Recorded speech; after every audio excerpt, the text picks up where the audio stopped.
गौर से सुनिए दोस्तों, आज मैं कोई किताब की बात नहीं कर रहा। यह मेरी अपनी कहानी है। मन पर विजय, मेरा अपना अनुभव। हार तो वो सबक है जो आपको बेहतर होने का मौका देगी। Defeat is a lesson that will give you a chance to become better. एक समय था जब मेरा मन मेरा मालिक था। जब भी मैं किसी जरूरी काम में बैठता तो मन मुझे बीती बातों की याद दिलाता, कभी डराता, कभी उलझाता। जब फोकस चाहिए होता वो भटक जाता, जब शांति चाहिए होती शोर मचाता। मैं सोचता, अगर यही मन मेरा नहीं सुनता तो फिर मैं इसका मालिक कैसे? धीरे धीरे मुझे समझ आया, असल युद्ध बाहर की दुनिया से नहीं, अपने ही मन से है। जो इस युद्ध में जीत गया उसके लिए कोई मंजिल असंभव नहीं रहती। एक दिन मैंने तय किया, अब इस मन को समझना है, इसे जीतना है, इसे साथी बनाना है। और तभी मेरी जिंदगी का सबसे बड़ा परिवर्तन शुरू हुआ। पहला कदम था ब्रह्म मुहूर्त में उठना। सुबह 4 से 6 बजे का वो समय जब पूरा वातावरण शांत होता है, जब प्रकृति भी ध्यान में होती है। शुरुआत में मुश्किल लगा, लेकिन जब मैंने खुद को उस शांति में बैठाया तो पहली बार महसूस किया कि मन को शांत करना भी संभव है। उस समय विचार नहीं दौड़ते, सिर्फ एक गहरा सुकून होता है। वही सुकून जो पूरे दिन मेरा आधार बन जाता है। मैंने समझा, जो सुबह का विजेता है वही पूरे दिन का शासक है। फिर आया दूसरा कदम, सांस पर नियंत्रण, प्राण शक्ति साधना। मैंने महसूस किया कि जब मैं गुस्से में होता हूं मेरी सांसें तेज चलती हैं, जब डर लगता है सांसें रुक जाती हैं, और जब शांत होता हूं तो सांसें गहरी होती हैं। तब समझ आया, सांसें ही मन का आईना है। अगर मैं अपनी श्वास को नियंत्रित कर लूं तो मन अपने आप स्थिर हो जाता है। मैंने रोज सिर्फ 10 मिनट अनुलोम विलोम किया और धीरे धीरे मन जैसे आज्ञाकारी बनने लगा। विचारों की भीड़ कम होने लगी, फोकस बढ़ने लगा और काम में स्पष्टता आने लगी। वो पल था जब मैंने महसूस किया, प्राण पर अधिकार मतलब मन पर अधिकार। लेकिन कहानी यहीं खत्म नहीं हुई। मन तो चालाक है, वो बार बार पुराने विचारों, डर, पछतावों से खींचता है। तब मैंने अपनाई तीसरी विधि, विचार विच्छेदन। यानी जैसे ही कोई नकारात्मक सोच आए तुरंत कहो, रुक जा। मैंने सच में ऐसा किया। कई बार जब कोई पुरानी बात सताती थी तो मैं जोर से कहता, बस अब नहीं, और खुद को किसी काम में लगा देता। शुरुआत में यह अजीब लगा, लेकिन कुछ ही दिनों में असर दिखा। मन समझने लगा कि कौन सा विचार रखना है, कौन सा छोड़ देना है। धीरे धीरे मैं अपने मन का मालिक बनने लगा। अब जब मैं कहता हूं ध्यान लगाओ तो मन तीर की तरह केंद्रित हो जाता है। जब मैं कहता हूं शांत रहो तो भीतर सन्नाटा उतर आता है। और तब महसूस हुआ, गौतम बुद्ध क्यों कहते थे, जिसने मन को जीत लिया उसने संसार जीत लिया। दोस्तों, ये कोई जादू नहीं, ये एक अभ्यास है। हर दिन थोड़ा थोड़ा खुद से लड़ना, थोड़ा जीतना, थोड़ा सुधारना, और एक दिन पता चलता है मन अब तुम्हारा विरोधी नहीं रहा, वो तुम्हारा साथी बन गया है। आज मैं यकीन से कह सकता हूं, मन कोई दुश्मन नहीं, बस उसे दिशा चाहिए। और जब दिशा मिल जाती है तो जीवन बदल जाता है। क्या आप भी तैयार हैं अपने मन पर विजय पाने के लिए? क्योंकि असली जीत बाहर नहीं, वो अंदर होती है। तरक्कियों की दौड़ में उसी का जोर चल गया, बना के रास्ता जो भीड़ से निकल गया। In the race for progress his strength prevailed and he created a path that stood out from the crowd. अधिक सोचने की जगह अधिक करने में विश्वास रखो, और अधिक करने की जगह सही करने में विश्वास रखो, और सही करने के लिए सही सोचने में विश्वास रखो। अगर कोयले की खदान में जाओगे तो बिना कुछ किए ही कपड़े काले हो जाएंगे, और अगर इत्र की दुकान में जाओगे तो महकते हुए ही वापस लौटोगे। इसीलिए संगत का विशेष ध्यान रखें। जब आप जवान हो तो बूढ़ों का सम्मान करो, जब आप मजबूत हो तो कमजोर का सम्मान करो, जब आप गलत हो तो अपनी गलती स्वीकार करो, क्योंकि जीवन में एक दिन आप भी बूढ़े, गलत और कमजोर होंगे। जो उदय हुआ है वह अस्त भी होगा, जो विकसित हुआ है वह मुरझाएगा, जो चुना गया है वह एक दिन ढा जाएगा, और जो आया है वह एक दिन चला भी जाएगा। जो आपके पास है, जिसका आपके लिए कोई मूल्य नहीं है, वह किसी जरूरतमंद के लिए मूल्यवान हो सकता है। आपके पास जो है उसकी इज्जत करना सीखिए। क्या पता उसे पाने के लिए कोई रोज तड़पता हो। कई लोगों के मरने से बहुत से लोग मर जाते हैं, और कई लोगों के मरने से बहुत से लोग जीने लग जाते हैं। ये तो अपने अपने किरदार का नतीजा है।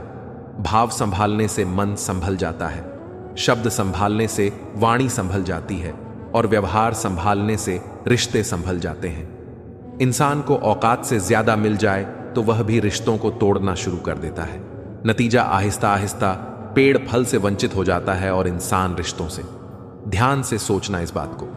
पैसे हैं तो रिश्ते कम हैं, रिश्ते हैं तो पैसे कम हैं, दोनों हैं तो सेहत कम है, तीनों हैं तो जीवन कम है, कहीं कुछ है तो कहीं कुछ कम है। सब कुछ मिलना बहुत कठिन है। अगर है सब कुछ तो यही स्वर्ग है और हम स्वर्ग में हैं। बड़ा बनना है तो हमेशा मर्यादा में रहो, क्योंकि किसी भी बड़ी कंपनी के पीछे सदा ही लिमिटेड लगा होता है। जीवन में कुछ अध्याय ऐसे होते हैं जिन्हें आज नहीं तो कल बंद होना ही होता है।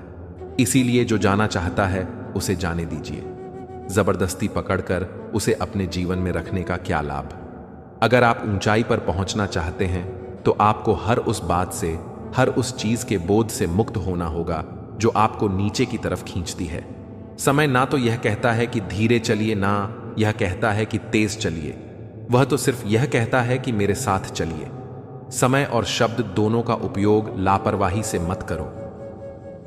ये दोनों ना तो दोबारा आएंगे ना दोबारा मौका देंगे।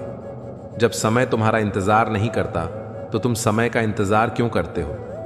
याद रखो, जो समय चल रहा है वही सर्वोत्तम है। रोए बिना तो प्यास भी नहीं कटती जनाब। फिर ये तो जिंदगी है, इतनी आसानी से भला कैसे कट जाएगी? आप कितने भी अच्छे क्यों ना हो, फिर भी आप किसी ना किसी की कहानी में बुरे जरूर होंगे, क्योंकि लोग हमेशा अपने स्वार्थ के हिसाब से ही आपके बारे में सोचेंगे।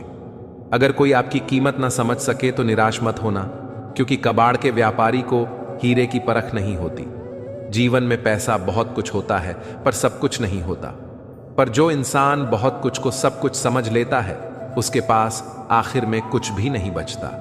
इंसान उन चीजों से कम बीमार पड़ता है जो वह खाता है, पर उन चीजों से ज्यादा बीमार पड़ता है जो अंदर ही अंदर उसे खा रही होती हैं। हम उन्हें ही रुलाते हैं जो हमारी परवाह करते हैं। माता, पिता, पत्नी, हम उनके लिए रोते हैं जो हमारी परवाह नहीं करते, जैसे औलाद, और हम उनकी परवाह करते हैं जो हमारे लिए कभी नहीं रोएंगे, जैसे समाज।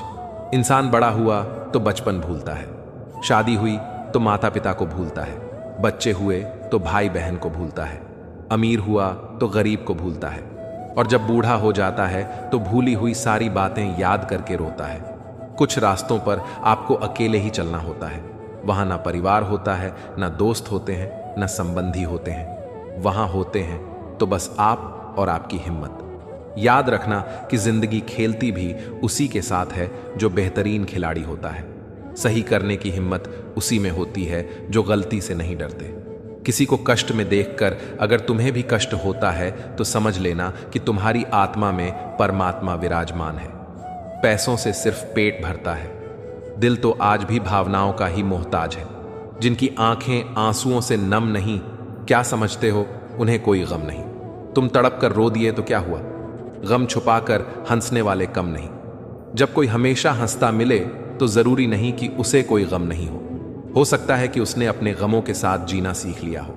जब किसी के दिल का दरवाजा हमेशा के लिए बंद हो जाए तो उसे खटखटाकर अपने आत्मसम्मान को मत गिराओ, क्योंकि दोबारा वही मिलता है जो बिछड़ा गया हो, वह नहीं जो बदल गया हो। यह जिंदगी एक सुपरमार्केट की तरह है। यहां चाहे जितना घूमो फिरो, चाहे जितना सामान खरीद लो, चाहो तो ट्रॉली भर सामान ले चलो, पर जितना सामान भरा है उसका हिसाब भी देना है। इस दुनिया में सुकून से जीने का एक ही रास्ता है कि हम अपने दिल में एक कब्रिस्तान बना लें, जहां हम दूसरों की गलतियों और कमियों को दफन कर दिया करें। मुंह एक ही है और कान दो, जो इशारा करते हैं कि सुनो ज्यादा और कहो कम। जब आप बात करते हैं तो केवल वही दोहराते हैं जो आप पहले से जानते हैं, लेकिन जब आप सुनते हैं तो आप कुछ नया सीखते हैं। सबसे बेहतरीन नजर वह होती है जो अपनी कमी को देख सके, क्योंकि नींद तो रोज ही खुलती है पर आंखें कभी कभी। क्या खूब होता अगर दुख रेत के होते, मुट्ठी से गिरा देते, पैरों से उड़ा देते। गलत फहमियों के किस्से इस कदर अजीब हैं, हर ईंट को लगता है कि दीवार मुझसे है। कितना मुश्किल है मोहब्बत की कहानी लिखना, जैसे पानी पर पानी से पानी लिखना। जिसका यह ऐलान है वह मज़े में है, या तो वह फ़कीर है या फिर नशे में है। जिसे दूर जाना है उसे जाने दिया करो। रिश्तों में प्यार अच्छा लगता है, मजबूरी नहीं। जोर ज़बरदस्ती से चलता नहीं ताल्लुक किसी से। परिंदों को कभी पिंजरे से मोहब्बत नहीं होती। जैसे जैसे उम्र गुजरती है यह एहसास होने लगता है कि माँ बाप हर चीज़ के बारे में सही कहा करते थे। दो चीज़ों पर नियंत्रण होना बहुत ज़रूरी है। आमदनी ठीक ना हो तो खर्चों पर, और जानकारी ठीक ना हो तो शब्दों पर। एक बार भगवान से किसी ने पूछा, तुम भी कमाल करते हो, किसी को इतना खूबसूरत और किसी को इतना बदसूरत बना देते हो, आखिर ऐसा क्यों करते हो?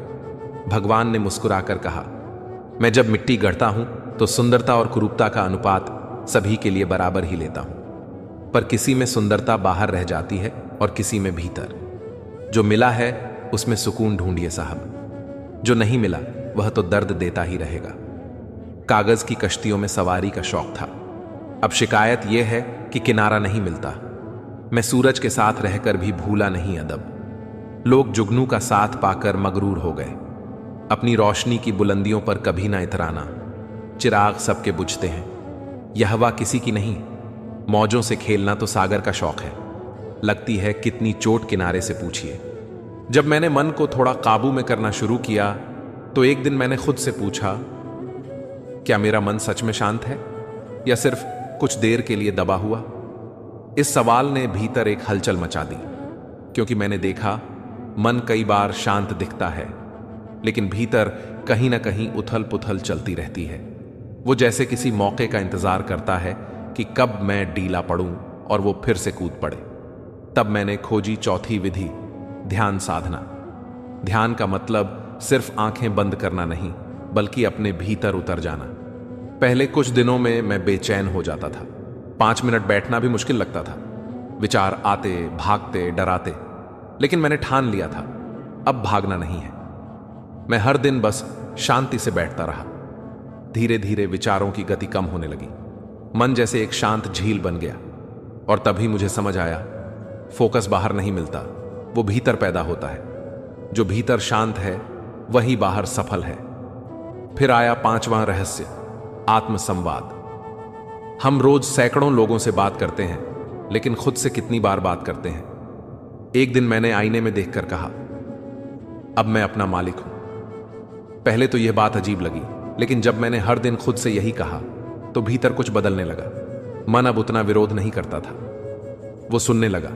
और तभी समझ आया, मन को जीतने का सबसे आसान तरीका है उसे प्रेम से समझाना, न कि डर से दबाना।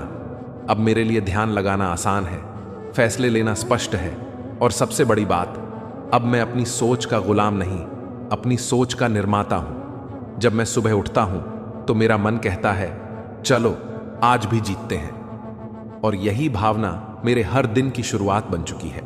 दोस्तों, मन की शक्ति असली है। उस पर नियंत्रण एक विज्ञान भी है और साधना भी। शुरुआत कठिन लगती है, लेकिन एक बार जब आप खुद से यह वादा कर लेते हैं कि अब मन मेरा साथी बनेगा, तो पूरा ब्रह्मांड आपका साथ देता है। याद रखिए, जो अपने मन को जीत लेता है वो परिस्थिति नहीं देखता, वो रास्ता बनाता है।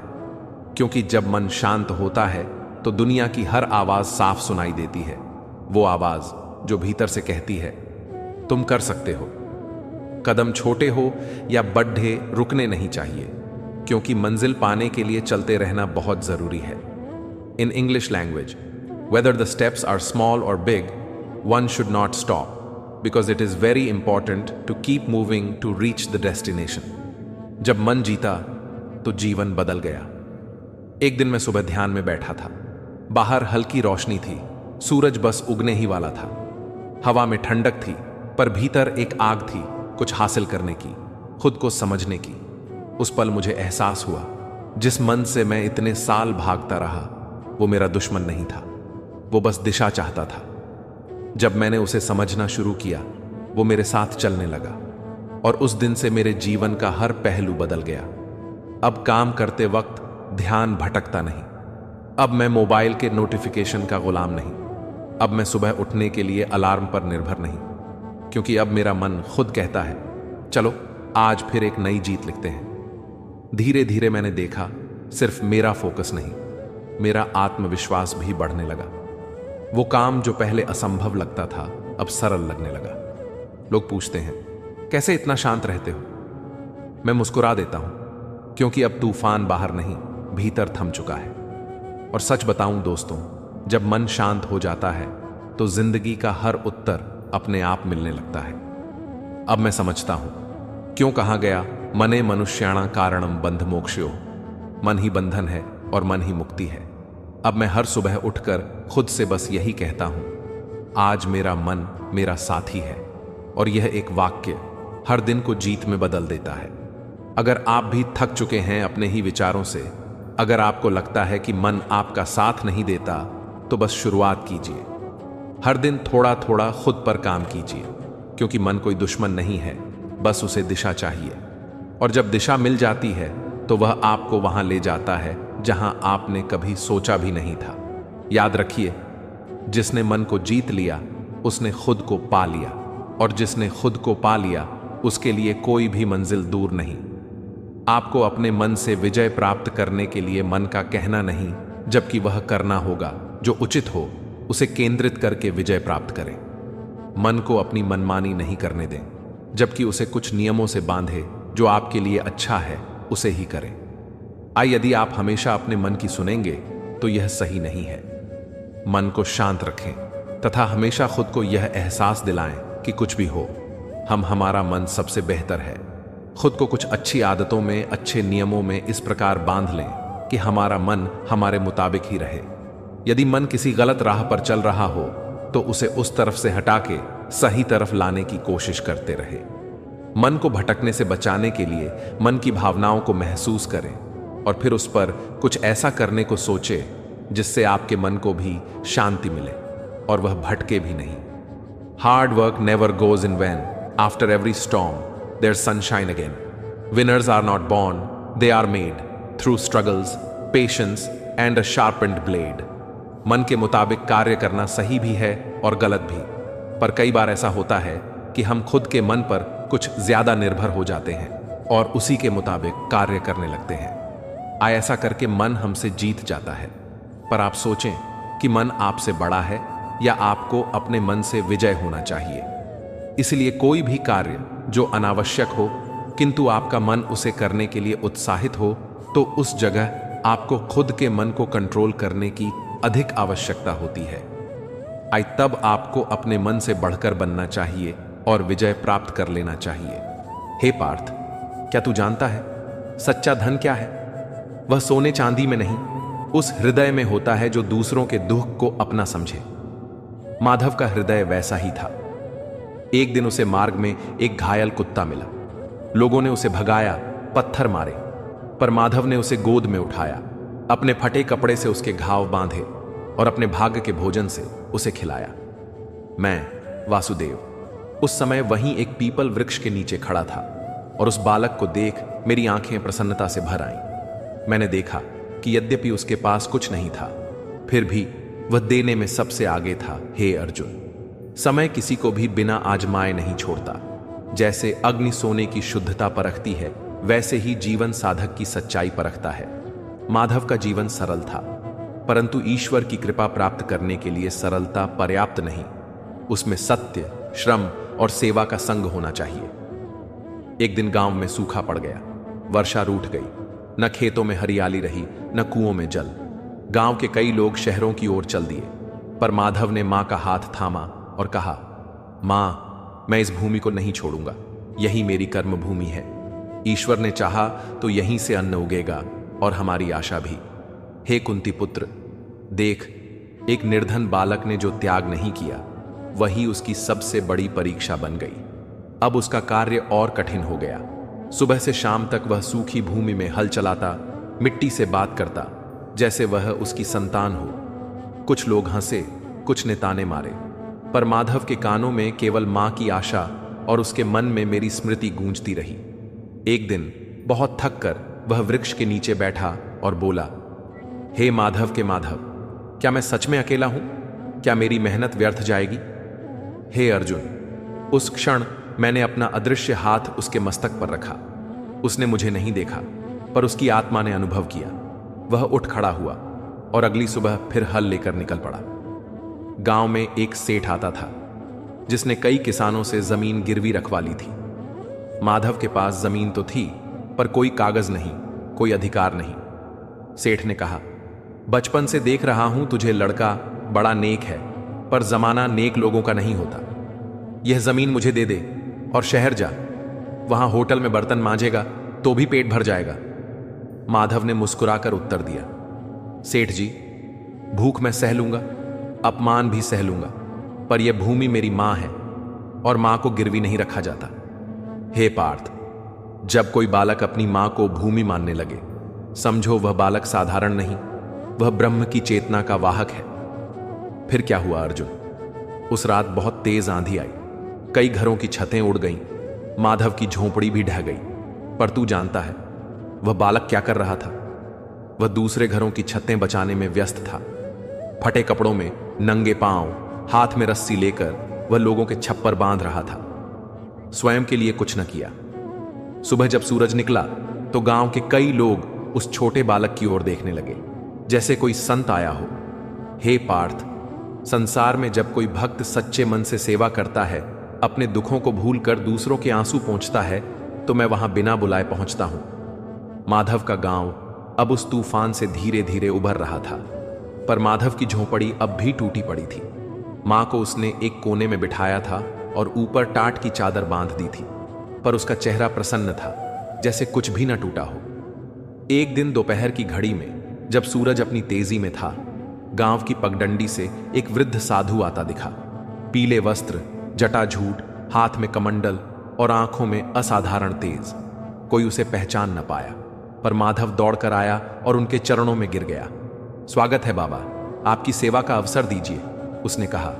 साधु ने कहा, बेटा प्यासा हूं, क्या कुछ जल मिलेगा? माधव ने अपने लिए रखा अंतिम घड़ा उठाया और साधु को दे दिया। साधु ने पी लिया, फिर बोले, कुछ भूख भी लगी है? माधव ने मां की आंखों में देखा, फिर भीतर जाकर एक टोकरी लाई। उसमें 2 सूखी रोटियां थीं, वही जो मां के लिए बचा रखी थीं।